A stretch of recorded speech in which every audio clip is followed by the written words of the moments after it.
ओम नमस्ते जी। चतुर्थ श्रव्यकणिका दयानंद दिवाकर, लेखक आदित्य मुनि जी, वानप्रस्थ। हम मूल शंकर के शिवरात्रि व्रत का वर्णन आपको सुना रहे थे।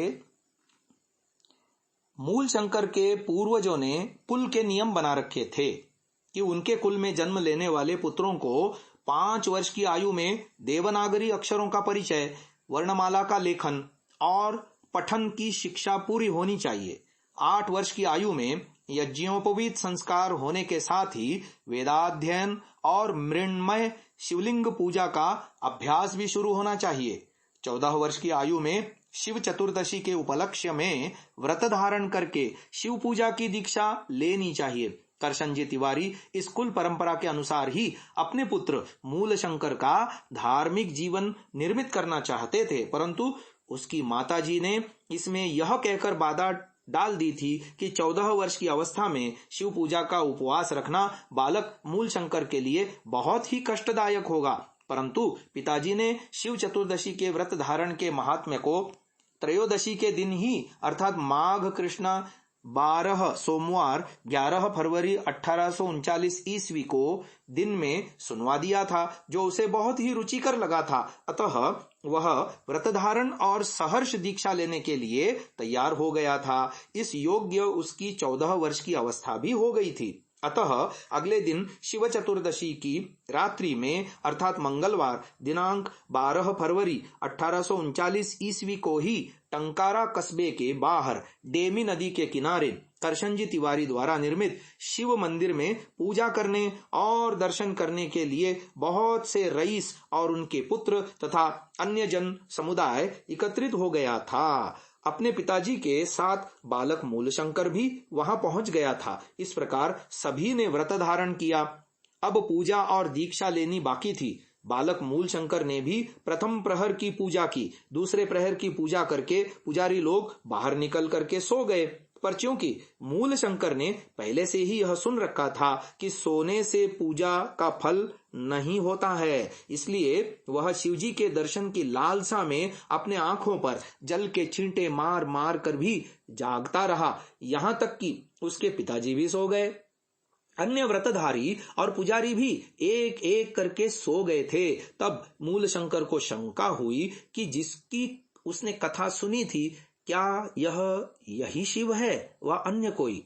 क्योंकि वह तो मनुष्य की तरह एक देवता है, जो बैल पर चढ़ता, चलता फिरता, खाता पीता, हाथ में त्रिशूल धारण करता, डमरू बजाता, वर और शाप देता, कैलाश का मालिक है इत्यादि प्रकार का महादेव कथा में सुना था। पर जब वह बालक मूल शंकर को वैसा नहीं लगा तो उसने अपने पिताजी को जगाकर पूछा कि यह कथा का महादेव है व कोई दूसरा।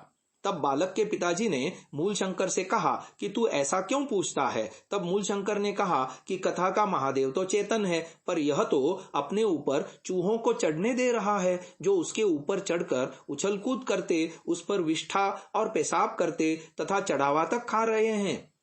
तब उसके पिताजी ने कहा कि कैलाश पर जो महादेव रहते हैं उनकी मूर्ति बना और उसमें उस महादेव की भावना करके पूजन करने से कैलाश के महादेव प्रसन्न हो जाते हैं। पिताजी से ऐसा सुनकर बालक मूल शंकर का चित्त खिन्न और मन संशयग्रस्त हो गया। इस समय उसे जोरों से भूख भी लग रही थी, अतः पिताजी को कहकर वह घर जाने के लिए उद्यत हो गया। तब उसके पिताजी ने सिपाही के साथ उसे घर जाने की आज्ञा दे दी और कहा कि घर जाकर भी भोजन न करना। परंतु मूल शंकर ने घर पहुंचकर अपनी माता को कहा कि उसे बहुत भूख लगी है। तब माताजी ने उसे कुछ मिठाई लाकर खाने के लिए दे दी, जिसे खाकर वह रात्रि के 1 बजे सो गया और सवेरे देर तक उठा। उठने पर मूल शंकर ने देखा कि उसके माता पिता में प्रचंड झगड़ा हो रहा है, जिससे वह भयभीत होकर रोने लगा। उसके पिताजी भी उसके अकल्याण से भयभीत होकर रोने लगे। करशन जी भूखे थे, परंतु वे अपने भूख की अवस्था में ही घर से बाहर चले गए। जाते समय वे एक सिपाही को भी अपने साथ लेते गए। बालक मूल शंकर के व्रत भंग का प्रायश्चित क्या है, इसका विधान जानने के लिए टंकारा से 2 कोस की दूरी पर एक स्मृति शास्त्र के पंडित के पास उनके पिताजी पहुंच गए। जिसने अगल बगल के कुछ अन्य पंडितों से परामर्श करके यह व्यवस्था दी कि यह महापाप उस नाबालिग लड़के को नहीं अपितु आप उसके पिता को ही लगा है। पुराण के पूजा धर्म की अवज्ञा हो गई है। इसके लिए एक ही प्रायश्चित है कि आपके घर में एक एक करके एक एक दिन 18 पुराणों और 18 उप पुराणों का पाठ हो। पाठक ब्राह्मणों के भोजन और दक्षिणा की व्यवस्था हो। यह भी तय हो गया कि आगामी शुक्ल पक्ष की द्वितीया तिथि से ही पुराणों का यह पाठ होगा। तब बालक के पिताजी ने पंडितों के हाथ से पानी पीकर अपने उपवास का पारण कर लिया था। पंडितों ने पूजा पाठ की यह व्यवस्था याज्ञवल्क्य के स्मृति के निम्न श्लोक के परिपालन में दी हुई प्रतीत होती है। देशम कालम वयः शक्तिम पापम चावेक्ष्य यत्नतः प्रायश्चित्तम प्रकल्प्यं स्याद् यत्र चोक्त निष्कृतिः। अर्थात जिस समय अपराध पर धर्मशास्त्र में कोई प्रायश्चित नहीं कहा गया हो, वहां देश काल अवस्था शक्ति और पाप का तारतम्य देख सोच विचार के सामयिक विद्वान लोग नए प्रायश्चित्त की कल्पना कर लें। बाद में करसनजी तिवारी डेमी नदी में स्नान करके 13 फरवरी 1839 ईस्वी को सायंकाल घर वापस लौटे और सबको प्रायश्चित्त का विवरण सुना दिया। इस प्रायश्चित्त का नाम महापापघ्न प्रायश्चित्त रखा गया। अगले दिन 14 फरवरी 1839 ईस्वी गुरुवार को अमावस्या के दिन मूल शंकर के घर पर 36 पुराण पाठी ब्राह्मणों का आगमन हुआ। संकल्प पाठ के साथ उन सबका वरण किया गया और भोजन करवा के दक्षिणाएं दी गईं। तृतीय दिवस फाल्गुन शुक्ला द्वितीया तिथि से अर्थात 16 फरवरी 1839 ईस्वी शनिवार से पुराण पाठ आरंभ होना था। तब बालक मूल शंकर ने पंडितों से जाकर पूछा कि मैं भी तो पुराण पाठ सुन सकूंगा। पंडितों ने इसकी उसे सहर्ष स्वीकृति दे दी। एक वृद्ध पंडित ने मूल शंकर को आशीर्वाद दिया, वत्स तुम यशस्वी बनो। पिताजी ने पंडितों से प्रार्थना की कि पुराणों के अश्लील अंशों को छोड़ दिया जाए। अतः पंडितों ने इस प्रस्ताव को स्वीकार किया। तीसरे दिन से अर्थात 16 फरवरी 1839 ईस्वी से यह पुराण पाठ आरंभ हो गया।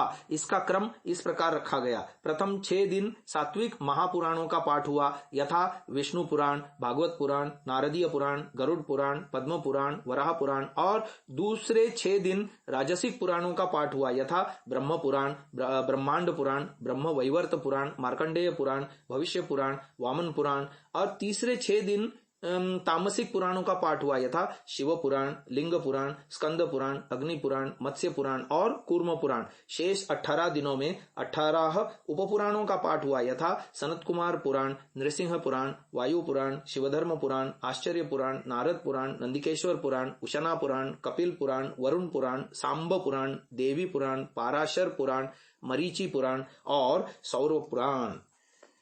प्रतिदिन पुराण पाठक को एक मुहर, एक वस्त्र, एक लोटा और दक्षिणा के साथ भोजन कराया जाता था।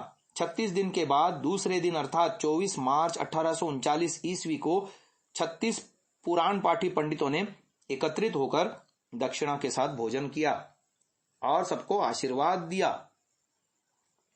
करसनजी तिवारी उस दिन महापाप से मुक्त होकर प्रसन्न थे। बालक मूल शंकर भी 36 दिनों तक अपने पिता के पास बैठकर प्रातः सायं नियमित रूप से पुराणों की कहानियां सुनता रहा था। इसमें करसन जी के निर्देशानुसार पुराणों के अश्लील अंशों को छोड़ दिया जाता था, उनका केवल उल्लेख मात्र ही कर दिया जाता था, जैसे गोपियों के वस्त्र हरण या रासलीला या शिवजी का मोहिनी मूर्ति धारण या कार्तिकेय का जन्म लाभ इत्यादि। इस रूप में करसन जी ने अपने कुल धर्म की रक्षा की थी।